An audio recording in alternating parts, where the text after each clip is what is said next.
జనులందరూ యోర్దానును దాటుతూ తుడముట్టిన తరువాత యెహోవా యెహోషువతో ఇలాగు సెలవిచ్చెను. ప్రతి గోత్రమునకు ఒక్కొక్క మనుష్యుని చెప్పున 12 మనుష్యులను ఏర్పరిచి యాజకుల కాలు నిలిచిన స్థలమున యోర్దాను నడుము నుండి 12 రాళ్లను తీసి వాటిని యువతలకు తెచ్చి మీరు ఈ రాత్రి బస చేయు చోట వాటిని నిలవబెట్టుడని వారికి ఆజ్ఞాపించును.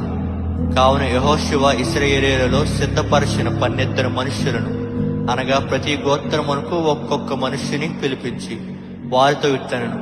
యోర్దాను నడుమునున్న మీ దేవుడైన యెహోవా మందసమునెదుట దాటిపోవు ఇశ్రాయేలీయుల గోత్రముల లెక్క చొప్పున ప్రతి వాడును ఒక్కొక్క రాతిని తన భుజము మీద పెట్టుకుని తేవలను.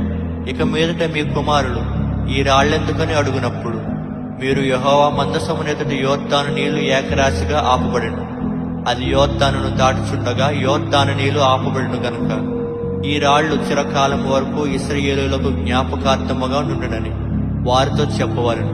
అది మీకు ఆనవాలై ఉండును. అందుకే దీన్ని చేయవలను. యెహోషువ ఆజ్ఞాపించినట్లు ఇశ్రాయేలీయులు చేసిరి. యెహోవా యెహోషువతో చెప్పినట్లు వారు ఇశ్రాయేలీయుల గోత్రముల లెక్క చొప్పున యోర్దాను నడుము నుండి 12 రాళ్లను తీసి తాము బస చేసిన చోటికి తెచ్చి అక్కడ నిలవబెట్టిరి. అప్పుడు యెహోషువ నిబంధన మందసమును మోయు యాజకుల కాళ్లు యోర్దాను నడుము నిలిచిన చోట 12 రాళ్లను నిలవబెట్టించెను. నేటి వరకు అవి అక్కడున్నవి.